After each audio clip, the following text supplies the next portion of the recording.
We're going to be talking about a lot of different victims today, and a lot of them wanted to remain anonymous. In some sources, you can actually find either their last name, their surname, or you can find their full name. But just to make it a little bit better, we're going to call them student number 1. It's just going to be easier to follow because there's a lot of stories to get through today. Student number 1 made maybe only one mistake, and that mistake was picking up a phone call. I mean, it's not even really a mistake. By most people's books, people pick up their phone calls all the time. That's the purpose of a phone. But to these 5 insecure, power-tripping bullies, it was the biggest mistake that she could have made in her entire life. June 2017, student 1 gets a phone call from a girl in her class's boyfriend. So some random dude in her class calls her, and I'm not even sure why he called student 1. Either it was random, maybe he had to ask her a question, maybe he wanted to talk to her, or maybe the girlfriend told him to call. I really don't know if it was a setup, but he calls student 1, she picks up, and that's it. There's no cheating, there's no affair, there's no flirting, nothing. Student 1 simply picked up an incoming call, and that is why 5 girls in her grade decided to beat her an inch of her life the very first time. They forced student 1 out of her house, hit her with flip-flops, demanding to know why she would even dare pick up this guy's phone call. Like, what's wrong with you? Are you a slut? They forced her to come to this karaoke bar. They call it norebangs in Korea, and it's a little bit different from the Western karaoke bars. You can actually rent private rooms. You have this big screen in your private room and these microphones. It's so loud. So they turn up the music in that norebang. They start hitting her with the microphone over and over on the head. They're punching her. They beat her until she was covered with her own blood. Thankfully, student 1 was alive. She did the right thing. The thing that everybody tells you to do if you've been a victim of a violent crime or if you've been bullied. She went straight to the police. The police did not hold up their end of the social contract. They didn't do their jobs. The police did nothing. The bullies found out that she had gone to the police and they decided they were going to teach her a lesson. They felt like they had to put her through something torturous this time, so she wouldn't even think to ever report them ever again. They said to her, "Do you think that we wouldn't notice that you went to the cops? Do you think we're dumb? You'll be dead the next time we catch you." They wanted to keep their word. 2 months later, September 1st of 2017, student 1 was invited by one of her close friends to go grab burgers and then go to the movies. Okay, look, she really needed this. Like, she needed this night out with a friend to de-stress, to eat some burgers and not worry about these 5 bullies that were harassing her every single day in school. So she gets ready and she shows up at this restaurant early. She sits down, she's got her burger ordered, and she's just sitting there waiting, anxiously waiting for her friend to get there. I mean, maybe she's staring at the restaurant door, just thinking about the movie that they're gonna watch. Maybe they're gonna go grab food afterwards. Maybe they're gonna eat ramen at a convenience store. When suddenly the door to the restaurant swings open and her bullies rush in. 5 girls. They walk straight up to her and they say, "Get up, follow us. You don't want to make a scene, do you?" I think the most devastating part about this is the bullies had gotten student 1's friend and forced her to set her up. So you know how her friend was like, "Come meet me for burgers?" The bullies were like, "Text your friend right now. Text student 1 right now." Her friend was never coming to get burgers. She was never gonna go to the movies with her. She knew what the bullies had in store for her. There is CCTV footage of student 1 walking out of the restaurant with the 5 bullies. So what happens is, at first, she walks out and she's willingly leaving the restaurant. And I'm saying willingly in the sense that it wasn't forcible. Like, they're not dragging her out of the restaurant. Probably she was scared to say no and scared of making a scene. But it seems like when they instruct her to go into the alleyway next to the restaurant, she steps away and tries to leave. So one of the bullies grabs her by the hair and drags her into the alleyway. And almost immediately after, I'm sure while they're still in view of the main road, because the alleyway, it's not like it's just, there's a turn immediately. Like, you've seen an alleyway from the main road, you can see straight down it. Right afterwards, a police car is seen driving past the alleyway. Wow. The police fail her a second time. They keep driving. Whether they saw her or not is unclear, but the result was nothing and nobody was stopped. Instead, the bullies, the 5 bullies, they drag her to a quiet place and they start punching her. The crazy thing is, it's secluded, but it's not isolated. Like, this is a busy part of South Korea. So a few passerbys, they see student 1 being punched and nobody tries to stop them. Nobody tries to call the police. but it freaked out the bullies enough that they dragged her to a nearby factory instead that was closed, and they started assaulting her with anything that they could get their hands on.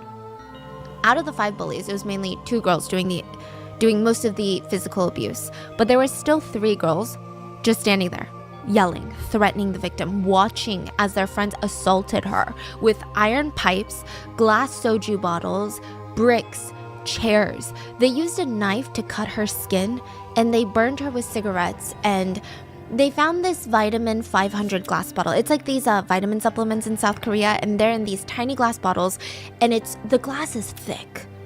It's probably thicker than a beer glass. And they start hitting student 1 with it, and they're screaming and laughing. How come this bottle won't break? Let's just hit her till the bottle breaks. They were laughing as they said this. They also laughed as they said, I like the smell of her blood. Let's keep going, shall we? The victim was suffering from serious injuries to her jaw, the back of her head. She was bleeding everywhere, and they complained, God, why is she bleeding so much? Her blood is dirty. At one point, student 1 passes out, loses consciousness, and the bullies say, let's beat her up more since we're already guilty of attempted murder. Might as well. They tortured her for nearly 2 hours, and they did all of this thinking that they were going to get away with it, thinking that they taught her a lesson. They had no idea that they were recorded by the CCTV near the factory. The whole 2 hours of the assault was recorded, which I don't even know if they care. I don't even know if they care, because they were caught on camera, and I'm going to show you this footage, forcing student 1 onto her knees, like the begging pose, like pleading for her life, and taking pictures of her with the flash on.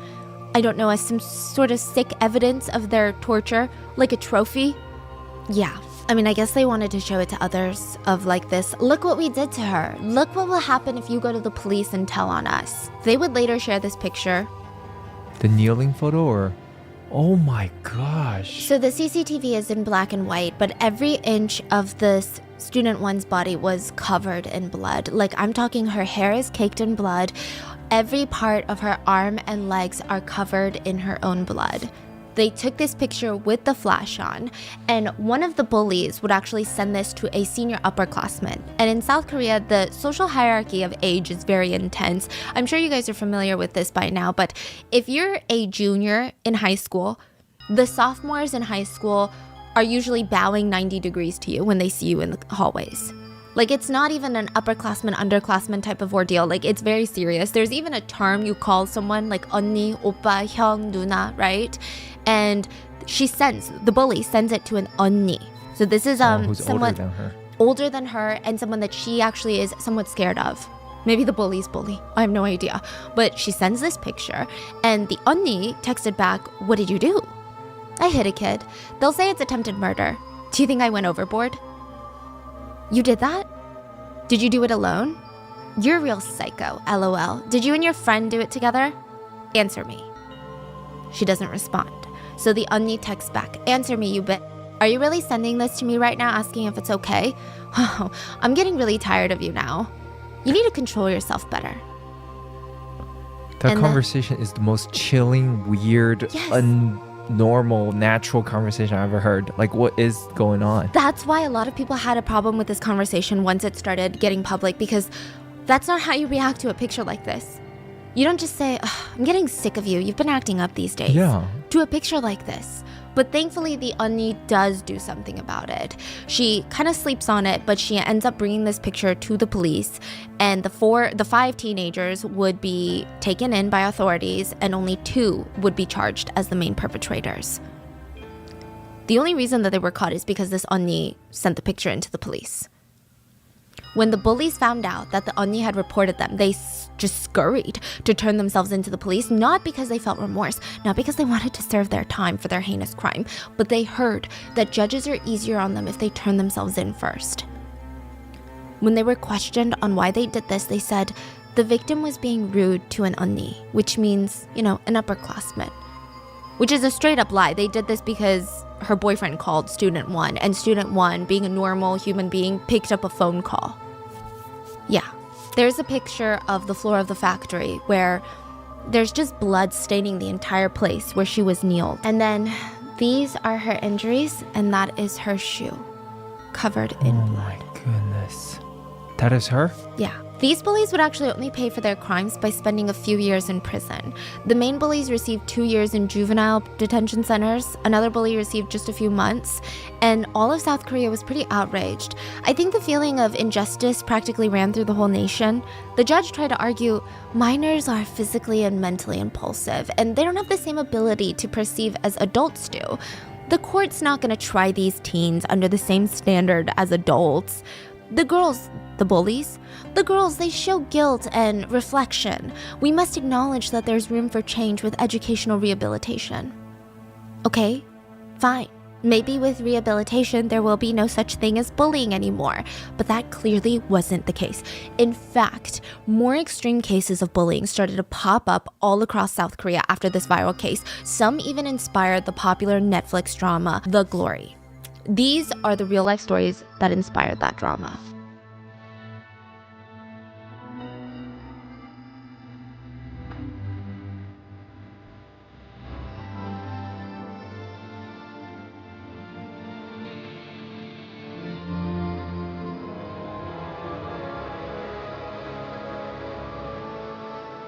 As always, full show notes are available at rottenmangopodcast.com, as well as resources if you're being bullied or if you've been having darker thoughts. Please seek out help. I'm going to leave a few links and hotlines in the description. But with that being said, there's also going to be a content warning for intense bullying, school violence, and taking of one's life. And just know that if you're feeling bullied or feeling alone, you're not alone. There are people out there that can help you, that you can talk to. And I know it feels hard, so please just check the resources. And another thing, this isn't necessarily in the show notes, but The Glory on Netflix is a 16-episode Korean drama that's been widely talked about. I actually made like 3 videos on it, okay? We've covered the whole series on our other podcast channel, Miss Mango Butter, Baking a Mystery, Baking a Murder, where we cover like fictional thriller shows, movies, and books.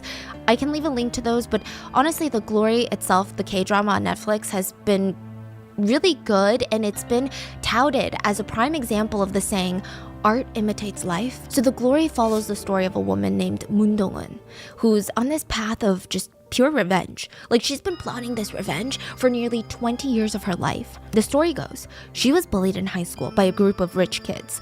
And this is no like normal bullying, not that there is any, but she was permanently disfigured. The bullies had held her down while they burned her arms and legs with a curling iron. They beat her, they sexually assaulted her, and they all got away with it. Back in high school, Dong-eun had tried to tell the school officials. She tried to tell the police about the bullying. They all refused to take action because the rich kids had powerful parents, that these administrators, that these police officers wanted to be on their good side. High school Dong-eun, she couldn't handle the mental and physical torture. So multiple times she contemplates and almost goes through with taking her own life. And in the end, I guess something in her just snaps. She decides, I'm not gonna end my life. I'm gonna get revenge. And she feels like her life is over already. Why die? And then what? These bullies are gonna go on living their best lives bullying more people? So she sets off on this 20-year-old journey to commit the perfect revenge to make sure that the bullies get what's coming to them.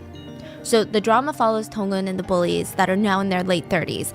And I think what makes this show different from all the other Korean dramas in the past that have just shown aspects of high school bullying is, which side note, Korean dramas do have a lot of depictions of school bullying. I remember being shocked watching Boys Over Flowers, and there's so many clips where the main character gets bullied by having rich students throw eggs at her.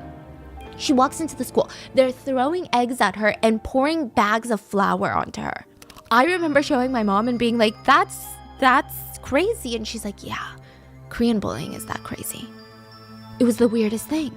But The Glory is even more intense than that. But I think what makes it stand out is it's a pretty close and honest depiction of bullying in South Korea. Like, maybe not the revenge, but the bullying aspect. Like, just how deep the layers of school bullying are. The police corruption, the school administrators' negligence, their motives to make this school seem like the perfect school, intimidation of victims, parents using their money to get away with things, letting their kids get away with things. Like, it makes sense, especially in a country like South Korea, that this K-drama became one of the most anticipated releases in a while. Which, side note, this is so pertinent to the story later. But all the actors and actresses were screened for past school bullying records because the directors and producers wanted to make sure nobody in the drama was later exposed for being a bully in real life. Can you imagine that? Exactly. Imagine one of the Wow. bullies on the drama is like a real life bully. So keep this in How mind do they for screen later. that, I wonder? Like, hey, let me just talk to all your classmates. And Yeah, I wonder if they go back to your school records, but none of these stay on the school records. Exactly.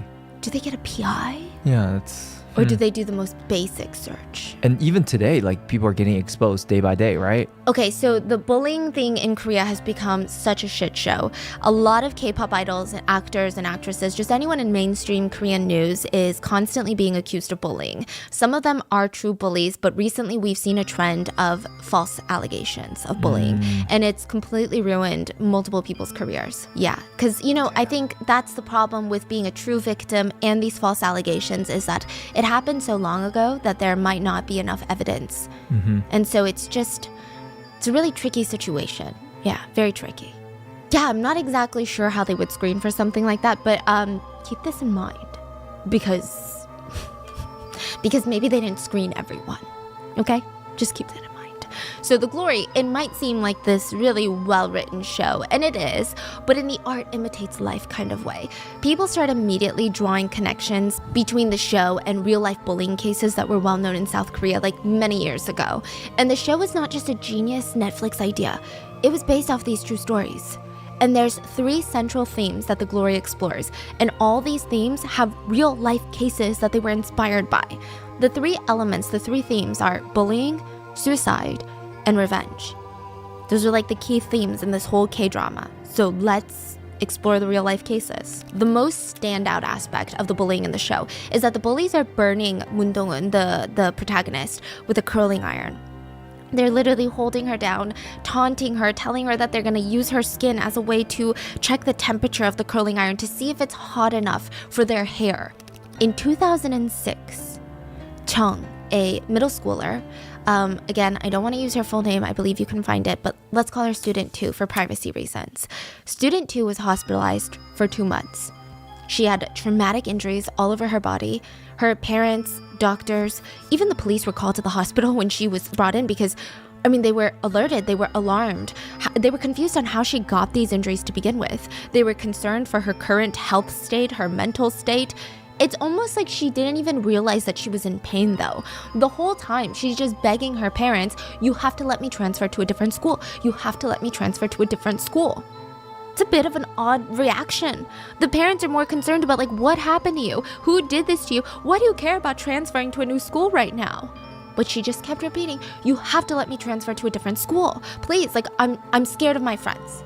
Finally, with enough begging, Student 2 tells everyone what happened to her. And it's a story that I don't think most of South Koreans have ever forgotten. According to Student 2, her hell on earth started 20 days ago. It lasted a full 20 days. May 2nd, she was on her way home from school, and she always takes the same route. She always does. She listens to the music. She kind of just stares at the ground, and she's daydreaming when she sees several pairs of feet just right in front of her, blocking her way. She looks up. She sees a group of female students from her class. Let's call them A, B, and C. So 3 girls. They're known to be bullies. Like, that's what they're known for in their class. So Student 2, I mean, she always made sure to stay out of their way, kind of. She never really even existed in the same circle of friends. They're just the type of girls that she would avoid in the classroom. She wouldn't even make eye contact with them. So it was strange that they would just approach her out of nowhere. It was very random. Either way, they asked her a question. And maybe she was so scared. Maybe she didn't know what answer would be appropriate. But she didn't respond. She just kind of stood there with her head hung. And immediately, smack. Right away, she was physically assaulted for not answering the question. She said, I didn't do anything wrong. I didn't make a mistake in particular that I could think of. I think that they were just angry that I didn't respond quickly enough to their question. But from that day, I became their new target. The bullies started demanding that Student 2 give up all of her allowance to them. And when they burned through her allowance, so let's say she gets $20 a week, they would force Student 2 to beg her parents for more money. She'd beg her parents, and when she tried to tell the bullies, you know, my family doesn't have that much to spare, please, like, we don't have that much money, I don't have anything more to give you, they would start physically assaulting her. They would jump her, and that was just the beginning. Like, just the punches and slaps and the kicks, that was the beginning. Eventually, they felt like that wasn't getting the point across. So they sadistically pulled out one of their curling irons, plugged it in. 2 of the girls held her down by her arms. And the third bully started burning her, holding the hot curling iron to her bare skin. Literally just like the drama, because the drama is technically based off of this case, or at least this aspect. She said that you could hear her skin sizzling off her body, and when they removed it, she's left with these big giant red welts on her body. And that's not even the worst part. As it heals, you know how it fills with pus and then eventually it scabs over? Student 2 said, it was so painful. I felt like I was gonna die. I couldn't even move or resist. I just wanted to run. They told me if I screamed from the pain that they would kill me. But that's not all. Once the wound started to finally heal and scab over, the bullies, the 3 girls, they would corner her after school and they would demand to see her wound. And while laughing amongst each other, they would rip the scabs off her body. Sometimes they would want her to be traumatized more, and they would force her to rip her own scabs off her body. She was also beaten with a baseball bat. She suffered from a protruding tailbone, which is a result of the abuse. And as student 2 is talking about what happened to her, she seems to kind of hesitate, as if there's more to the story. So the journalist, everyone's pushing her to open up, that she's safe now, she doesn't have to be scared of these bullies anymore. And she tells everyone that there's more scars on her chest. The bullies had tried to permanently disfigure her chest. There are streak marks all around. It looked like someone had taken like a clothespin, a safety pin, and just started digging into her skin to make red slash marks everywhere. And it looked like it happened over the period of the 20 days. Some wounds were healing, some looked more fresh than others. Her father was these are not public, but her father showed the reporters pictures for evidence to show them, yes, this indeed did happen. And it was like this gut-wrenching moment for the father. He works as a chef, and he said that every day during those 20 days, he came home and he did notice things. He didn't think it was a big deal, but always in the middle of the night for the past month, he would wake up to screams coming from his daughter's room. He would wake up, check the time, and the next morning when he asked, she was just having nightmares. So when it happened again, he's like, oh, was she just having nightmares? Which she was, but it was happening a lot during the time that she was getting tortured. He regrets not asking her or demanding to know what was going on or even trying to wake her up. On top of that, around the same time, his daughter was begging to be transferred to a different school, and he didn't take it seriously. He thought that maybe she was trying to switch schools because it was less academically intense, or maybe a close friend of hers was going to a different school. He thought it was something like that. You know, one of those like kid excuses. That's kind of what he chalked it up to. He thought he was making the right move as a parent by making her stick it out at the school. Once he found out the truth, now he couldn't sleep at night. He was just seething with anger. He demanded answers from the school on how they could even let this happen. He begged his daughter to give up the names of the bullies. And she was so hesitant. She's like, I can't tell you. And she said that they were gonna kill her if she ever named them as the bullies. Finally, with enough prodding, student 2 tells her parents and the school who did this, and everyone's kind of shocked. The girls she named are not the type of girls that would be bullies. They're not the type of girls that would bully anybody. And I know, like these girls can be perceived a certain way, but actually be completely evil. That wasn't the case here. These 3 girls genuinely did not bully student 2. What do you mean? Student 2 confessed that she was bullied into lying by the 3 real bullies. So she just named 3 strangers? 3 random girls in the school that the bullies wanted her to name. Wow. So, okay, what? In the end, they did get down to the bottom of it and found out the identity of the actual bullies, the 3 girls, and the school said they were going to investigate. After their investigation, they came out with a statement where they said, we've conducted an internal investigation. God, I love internal investigations. And we've closed the case because student 2 and the 3 girls' stories aren't matching up. Yeah. What? If that's not the most obvious thing in the world, of course it's not matching up. But the school continues. For us, it's becoming a case of she said, they said. The only thing we can confirm at this time is that she, student 2, had fallen off of a bike at one point, and that could result in some of her injuries, insinuating that potentially a lot of her injuries could have happened when she accidentally fell off a bike, which other classmates did witness this bike fall, which I don't know how in the world that would be feasible to get like third-degree burn marks from falling off a bike. Her father said, I mean, I just can't believe how a school can be this lukewarm about a cruel case like this. A lot of netizens agreed. They posted about this case, they accused the school administrators of being corrupt, and they wrote, did the school get bribed by the perpetrator's parents? Their response makes this whole situation worse. I mean, just look at the pictures of her arms. If someone did this in the army or in the street, the police would have a field day. They wouldn't just ignore it. So why are the police ignoring it when it happens in a middle school? Oh my god, this is middle school? Yeah, most of the stories we're talking about are middle school. So like, what, 13, 12? 13, 14. Does the school really believe this is a case of two sides having different perspectives? So the sentiment became, okay, fine. The school and the police won't do anything about it. Let the netizens do it. Let's expose these girls. But once news started spreading about this case, the police were forced to investigate, and this is when the main bully, they call her Kim confesses to the police for her crimes. And again, she didn't do this because she felt remorseful. It's, if you're a minor, you confess to a crime, it's kind of well known that you get a higher chance of getting probation. So even the way she confessed showed that she had zero remorse for what she did. She straight up said, yeah, I burned her about 9 times with a curling iron. I hit her around the head a couple of times, legs and arms maybe about like 7 times. This lasted for 20 days, and it's because student 2 promised me something and she didn't keep her promise. She also stated that she didn't turn herself in sooner because the whole situation was, quote, getting out of hand. She was promptly arrested, which is rare because Korea's law for minors is incredibly generous. Like if you're under the age of 14 and you commit a heinous crime such as rape, you still get probation. You get to go home. It's not even going to be on your record. And then the names, nobody knows the names. Nobody knows. Yeah. Nobody will know what you did at 13 years old. And I'm sure that will only escalate when you're 23, 33. The judge said, I arrested this girl because I wanted to set a precedent for how serious school bullying is in South Korea. Kim was arrested and sentenced, but I don't know what kind of precedent this judge was really trying to set out other than maybe trying to look good for a second there in the press, because at the time, nobody knew the extent of her sentencing. He was like, this is private confidential information in the eyes of the law. We can't let it be known. So people move on. We don't know if we're looking at juvenile detention center. We don't know if we're looking at probation, 2 days community service.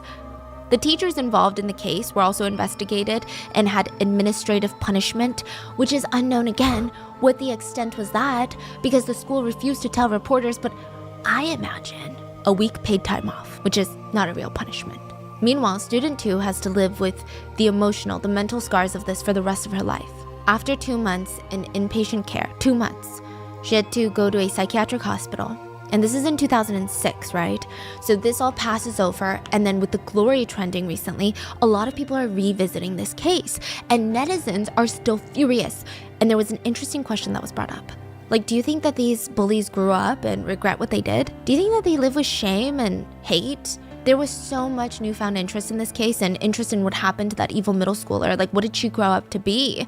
Now, obviously, we can't hunt this girl down, but huge news networks were able to dig into her sentencing in 2006 when the judge was like, I want to set a precedent for how we're going to take bullying seriously. Kim, the main perpetrator, was sentenced to probation, meaning she was basically arrested for show and went straight back home to her family that night. The only punishment, if you can even call it that, was that an officer might stop by her house once in a while to make sure she's following the laws and not bullying people. This is probably the lightest punishment that she could have ever received. This is also not going to stay on her permanent record, meaning she could go into any career field after torturing a middle schooler to the point of scarring her for life. She could go on to be a police officer. We don't know what she is right now. She could be a police officer, a doctor, worker, yeah. Yes, a nurse, truly, whatever she wants. And maybe she did become a healthcare worker. Like, can you imagine that? Not knowing that the doctor that you're supposed to trust with your life and health permanently scarred someone for the fun of it? Because that's exactly what happened to student number 3. Student 3, Park Sang-min, So she is in a whole news network recently. She has fully released her identity, but we're going to call her Student 3. She's 31 years old right now, and her 2 bullies had burned her arms in middle school with a hair straightener. They had literally clamped her arm into a hair straightener. The 2 bullies would go on to become a nurse and a social worker. At 31 years old, Student 3 was trying to move on with her life. I mean, as best as she could, right? She still couldn't wear short sleeves during the summers in Korea, which, if you know, it's scorching hot. Every time she wore short sleeves, she said that she would catch a glimpse of herself in the mirror and she would just burst into tears. But sometimes she would try to be strong. She'd be like, you know what? I'm gonna wear this short sleeve. Who cares, right? And then she would walk out of her room and she would see her parents' eyes fall to her arms. And she would just see their whole energy, their mood shift. They would get emotional, they would get angry. And she didn't want to dig up these complicated buried memories again for everyone. So she never really wore short sleeves. She also really couldn't go out to the hair salon without feeling anxious. And all of this has to do with the fact that in 2nd year of middle school, so like the 7th grade, bullies had forced her down, grabbed a hair straightener, clamped it on her arm for 5 minutes. Yeah, 5 minutes, leaving her with a permanent scar for the rest of her life. It didn't start like that, though. The bullying escalated over the course of a year till it got so bad, finally someone noticed. And it didn't start with a hair straightener. It actually started with $1. Student 3 said that she was minding her own business. And kind of similar to the last story, but 2 of the girls in her grade came up to her and asked to borrow $1. She's like, okay, these are random girls asking me for $1. I'm just gonna give it to them. The next day, they asked for another $1. Okay, maybe they're hungry, they forgot their lunch or something, she gives them another $1. And soon, they're not borrowing dollars, they're demanding money. They would walk over and instead of, hey, can I borrow $1? It's like, hey, give me $1. And it wasn't just $1 anymore, it was suddenly $10, $30, $50, $100. When she asked them, wait, why do I need to give you this money? Like, I'm so confused. You haven't paid me back. What are you even using this money for? Like, why are you taking my money? They would say, because your existence is an inconvenience to me. So pay up. And maybe if it had stopped there at the financial bullying, maybe the trauma wouldn't be as life-altering, but eventually she ran out of allowance money to give them. They start becoming physical with her. They start slapping her and beating her. They would drag her to one of the girls' houses. So, Bully A's house, and they would use her as a punching bag for hours. They would just make her sit in the corner of the room, and these bullies would sit and giggle, gaggle, gossip, and then the minute that they felt a little bit of anger rise in their system, they would walk over and just torture her for the fun of it. Later in interviews, people were confused about this. They asked her, why did you go to the girls' houses? Couldn't you have just called for help or left? I mean, surely they didn't drag you all the way. Like, someone would have noticed if they're dragging you by the hair, right? They also asked how the bully's parents never realized that they were keeping a girl in the room just to bully her. Sometimes the bullying was for days. The bullies were very resourceful. They threatened Student 3 that if she didn't follow them back to Girl A's house, they would go and find her little brother and physically assault him instead. This was the threat that they constantly hung over her head. That's also why she never told the authorities, school administrators, or even her parents. She knew that the bullies would probably get off light anyway, and her brother would be their new target. So I think this is where the system is wrong. I think if you're in a situation like that, you can tell the administrators and something does take action to the point where they cannot hurt you or your loved ones, then of course people are going to say something. As for the Bully A's parents, she lied to them. She's like, Amma, this is my friend, and she just ran away from home.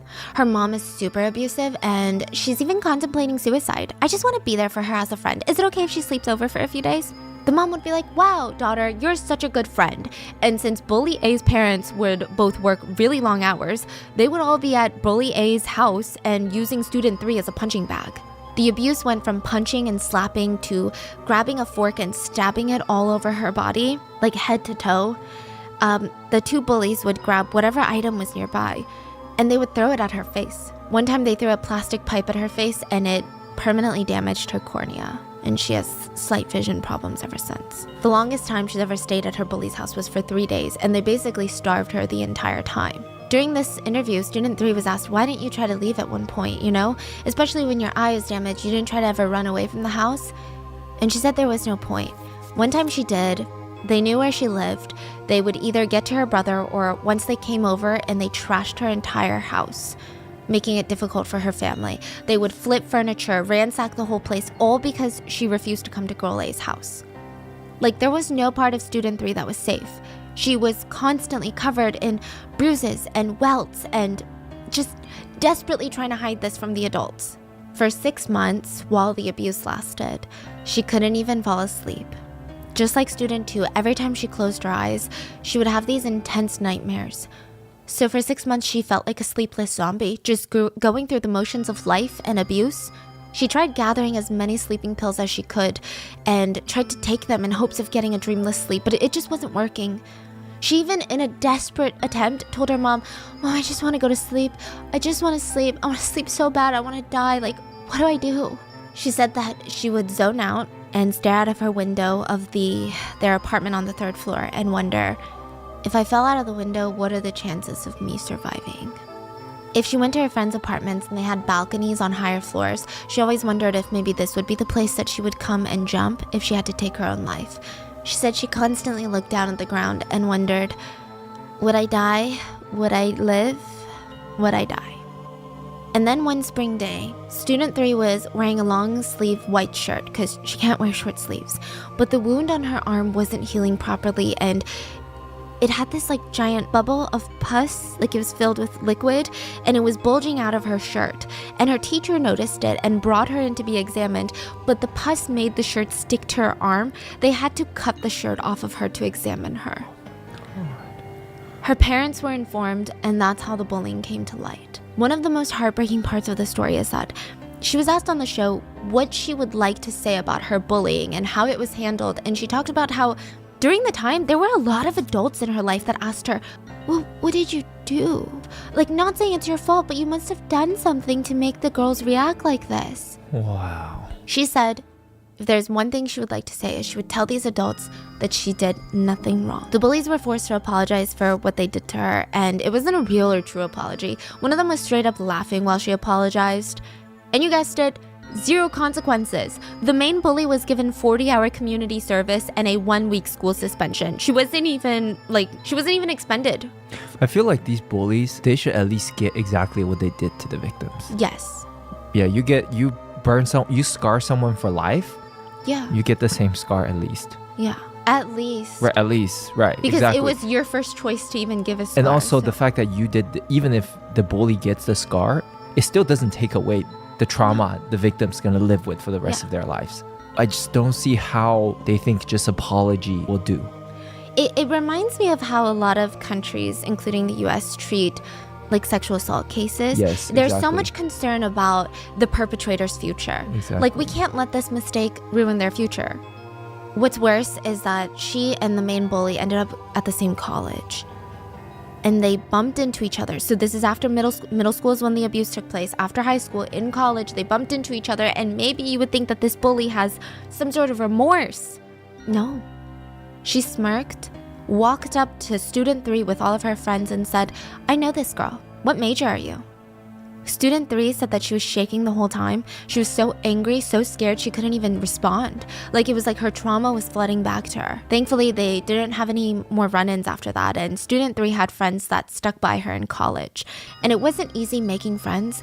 She said after her abuse, she was just having such a hard time trusting anyone that wanted to befriend her. She felt like they were wolves in sheep's clothing. A lot of friends stuck by, even when she was not trusting of them. And now she has stopped taking sleep medications. She's been able to find some happiness and move on. And even though she's moved on, there's really no justice in this story either.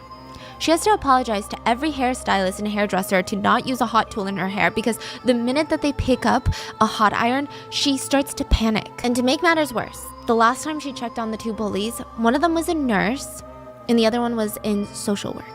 They both constantly post about doing charitable work. She said that she was speechless at the audacity of these people. She was angered by their choice of profession. And once the show The Glory came out, her friends were texting her asking if she was okay, because the show reminded them so much of what happened to her. Student 3 says she cannot bring herself to watch the K-drama. And more recently, there was a case that also reminded people of The Glory. And this one I don't think inspired The Glory because it was so recent, but this just goes to show like nothing has really changed. July 15, 2020, let's call him Student 4. A young man, 22 years old, July 15th was his birthday. He didn't really have any special plans, so a group of acquaintances had texted him, hey, let's go celebrate for your birthday. He took them up on it. I mean, it's kind of sweet of them to remember his birthday even, right? The acquaintances, I don't even think they can be categorized as human beings. They met up with student 4, dragged him Wait, I'm sorry. Are these classmates or are these classmates. colleagues? Yeah. Oh, in college? So they dragged him to a nearby vacant lot, like a parking lot for his birthday, right? And they're like acquaintances, so just like random classmates, not necessarily friends, right? But they're in school. Yeah, so you wouldn't think that these are bad people. It's not like strangers that you meet online. You know them from class. They bring a chair to the parking lot. They tie him up to the chair, cover his face with a hood, and they tell him that they had prepared a special birthday candle present for him. Birthday candle. They tie him to the chair? Yeah, like his ankles, his arms behind the chair, everything. Put a hood over his head, and they get close to him and they say, so let's celebrate your birthday. They spray gasoline all over his body, and they put one firework on each knee, and they light the firework. They're trying to kill them. Slowly going down. They're trying to kill him. Basically. Like sadistically kill him. When the fireworks exploded, the fire caught onto student 4's whole body. He said, it was so hot and painful, I fell over. They saw me in pain and they just kept telling me, keep rolling to put out the fire. That's what they said. They saw a literal human being on fire and they said, keep rolling. I thought I was gonna die like this. When I begged them to call 119 emergency services, they said, this place is a little isolated, so it might take too long for the ambulances to come. Student 4 has 3rd-degree burns on 40% of his entire body. That's not even the part that'll get your blood boiling. The perpetrators got away with probation. Meanwhile, student 4 is not only left with irreparable damage of what they did mentally, physically, but he's also been left with an $80,000 medical bill. He has to get a skin transplant surgery as well as reconstructive treatment, which, yes, the perpetrators did settle monetarily for what they did, which the amount was decided by prosecutors and not really agreed upon by the parties involved. The families only paid $40,000. Student 4's family demanded the police pay the rest, and they all said, well, what do you want us to do? We don't have money. There is a current civil suit against the bullies, but I mean, the fact that we're even here is wild. Student 4's family is filing a lawsuit because the justice system couldn't get them justice the first time around. So how is the case being handled like this? Originally in 2020, I think that this received a lot of attention, but with the glory being a big conversation, it's become there's a resurgence on this topic. The case has gotten a lot more attention in the public eye, and people are so unhappy. Like, the parallels between the drama, the corruption from the legal system side. Netizens wrote, is the prosecutor on this case They lit someone on fire and they're getting probation? To all the prosecutors in this country, how exactly are you calculating these crimes? How do attempted murderers end up with probation? Does the victim need to die for perpetrators to be punished? A person was almost burned to death and probation?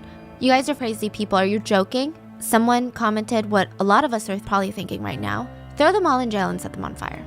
Student 4's mom said, it doesn't matter what we wanted, the prosecutors didn't care. The prosecutors didn't care what we had to say, they just gave them probation. When I asked for medical fees to be covered, everyone just shrugs and say, they don't have money. So what can we do? And maybe these feel like extreme cases, which they are. But it doesn't change the fact that school bullying and primarily school violence is a huge problem. I think that's maybe another reason, probably why people continues to bully, because of the consequences. Nobody's scared. Nobody's terrified of the consequences. It's like laughable, the consequences people get. I think you would get heavy punishment for cheating in South Korean schools versus physically assaulting someone. Like for cheating, getting caught cheating, unless you're the kid of a rich parent, yeah, you might be expelled. I think also there's so many elements that have to do with school violence in South Korea, and I just want to put a disclaimer. I think school violence is prevalent everywhere, I think just in different forms. So in the US, we're pretty familiar with how school violence takes place. In South Korea, there's so many different elements of why it happens like this. There's the seniority complex between how even when you're 15, you have to bow down and properly greet people that are 16. I'm not talking adults, not the elderly, not your parents' friends. You have to talk to them with a completely different vernacular. It's called 존댓말. It's to show respect. There's all of these things, and it's just There's so many elements to it. Also, the teachers and school administrators in these schools are so focused on their careers, and they're so focused on making sure that they look good. And when you're a school administrator and there's bullying in your school, you look bad because you can't even handle kids. Yeah. So there's so many problems with this. Again, corruption in schools, corruption in the government. There was a man appointed, Cheong Shin, as the chief of the National Office of Investigations. He was appointed. This is like a heavy title, huge political office, okay? One of his job duties was to investigate extreme cases of school violence in schools in Korea, right? He had to resign after 1 day in office. And I'll tell you why.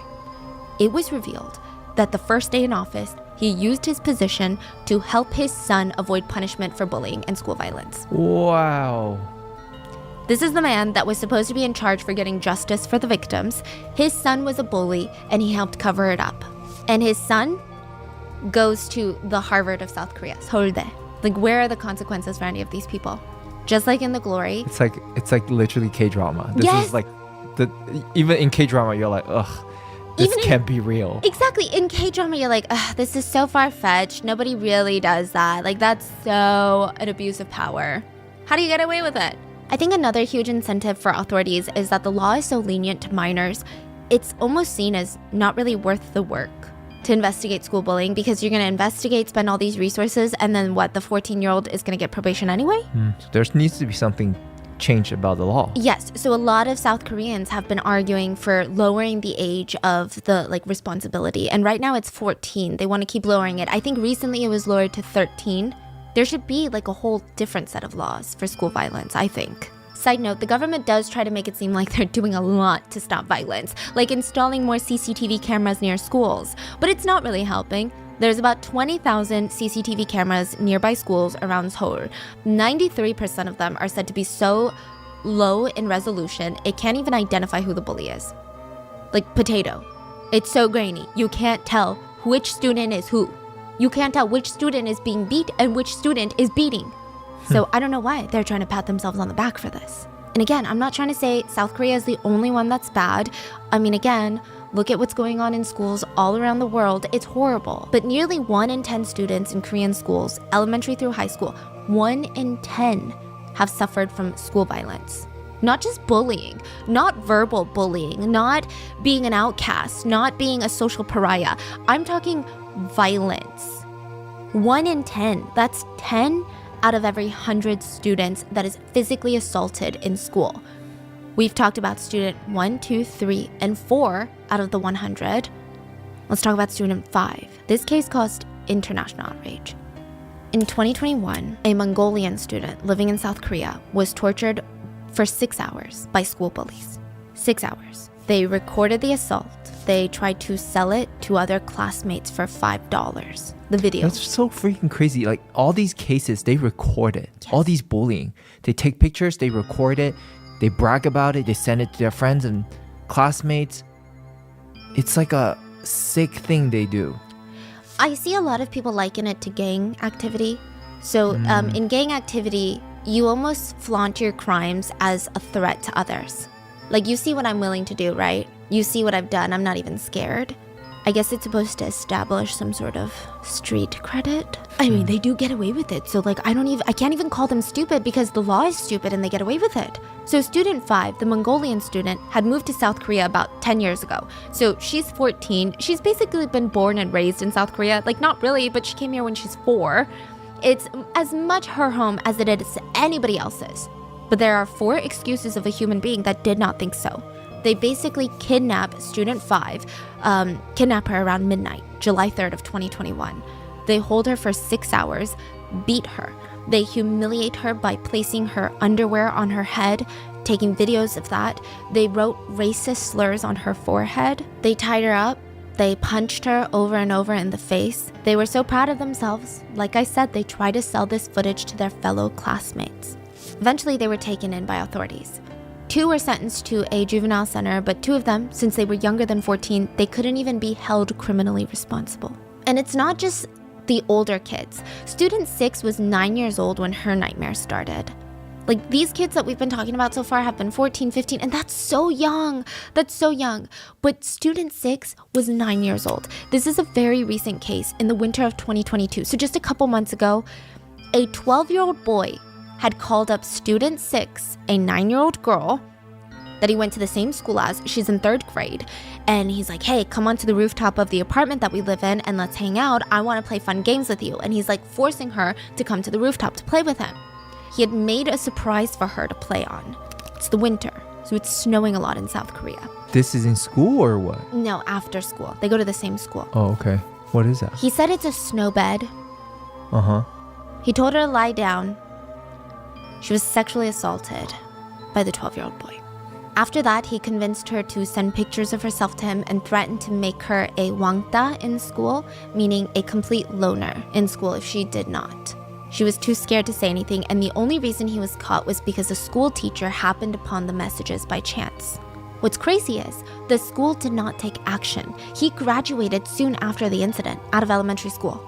No criminal record, nothing, because he's 12. The victim and her parents, they didn't even get any sense of justice. In fact, they're trying to save up to move out of this apartment building because their daughter, 9-year-old daughter, is too scared to even take the elevator. Like, she's so traumatized. There's nothing they can do about it. Legally, because he's 12, he's not going to have a criminal record if he's punished. He's going to get probation, or he's going to be sent to like a correctional home for a few days. That's that. So it's not really shocking that in the past 10 years, South Korea's suicide rates in youths has jumped nearly 50%. About 25% of Korean youths have thought about taking their own lives. And about 25% of that number said they wanted to end their lives due to school violence. You're saying 25% out of everyone all want to youth? take their own life. Yes, have thought about it at one point. A quarter of all Korean youths. Korea has one of the worst suicide rates in the developed world. And then 25% of that. School violence. So we've covered bullying, and one of the last central themes in The Glory was revenge, right?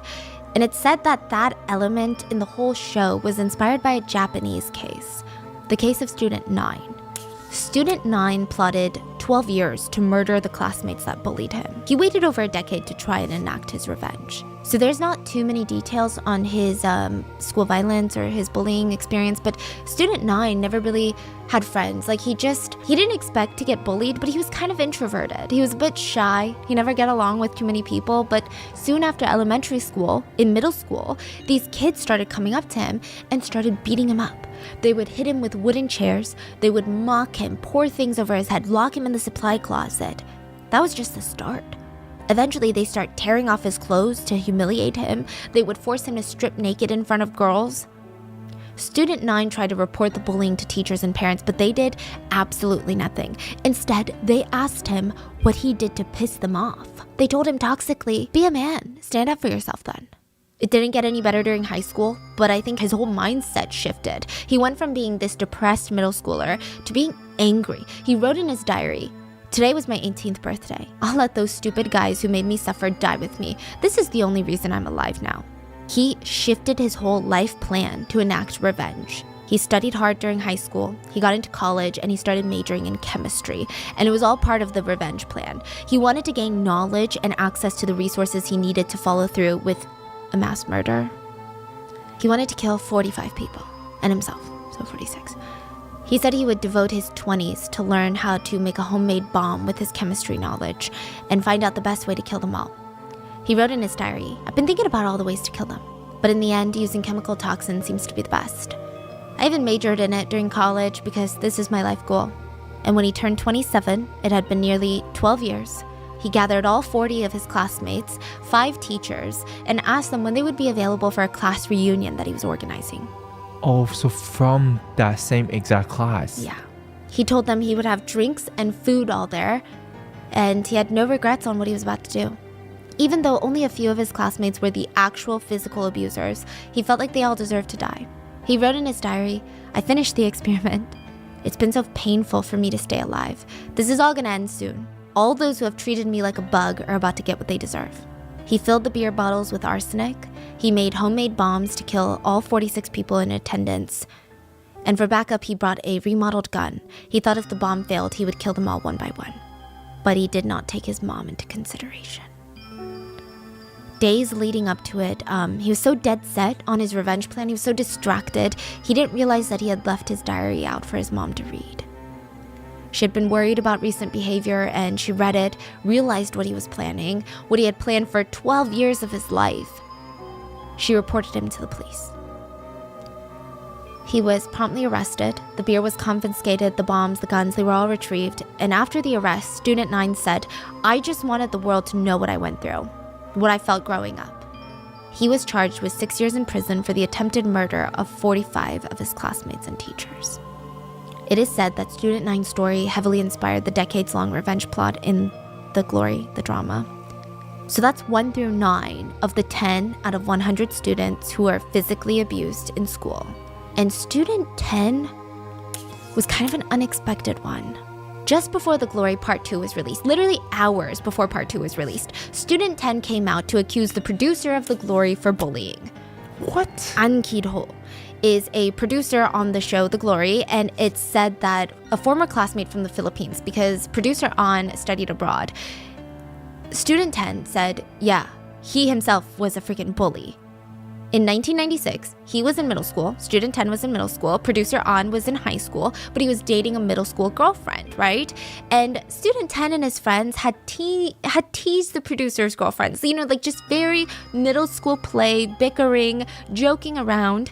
But Student 10 was suddenly summoned to be brought in front of the producer and his friends like they were some sort of panel judges. And from there, Student 10 was jumped by the producer and his friends. The assault lasted for nearly 2 hours. He said he was threatened by the producer and his friends, and he was yelling at him, "I'll bring a knife and I'll stab you." Student 10 wrote, "I just found it absurd and unforgivable that he was directing a TV show about bringing justice to school violence when he literally assaulted me. I was so upset, I wanted to go public with what happened." The producer immediately responded publicly by saying, "It is true I went to school in the Philippines in 1996, but I never was violent with anyone. I don't recall ever ganging up on someone and assaulting them." But as quickly as he tried to shut down the claims, his former girlfriend, a middle school girlfriend at the time, remember? She came forward and said, "I do remember Student 10 being abused. And all he did was tease me. And honestly, if I had known that producer An was gonna beat him, I wouldn't have told him. It was just very normal bickering amongst high school or middle school friends." So now the producer could not deny it anymore. He has since publicly responded with an apology. A representative said, "The producer deeply asks for forgiveness from the bottom of his heart from those who have been hurt by this incident. He wants to express that if given the chance, he would like to apologize in person or via call." That is the irony, huh? Yeah, the fact that they screened all the actors and actresses but not the producers or the directors or the writers is kind of beyond me. I hope this is bringing a lot of lights to this school bullying situation, no? Yes, it is, and it's, I think the deeper, okay, so that's how I felt when I was first looking into it, right? And I'm like, okay, this is really good. But then I also saw some very, really deep rabbit hole stuff where recently a couple of K-pop idols have been accused of bullying, and then it came out that they were not bullies, and it completely ruined their lives. So it's getting very strange.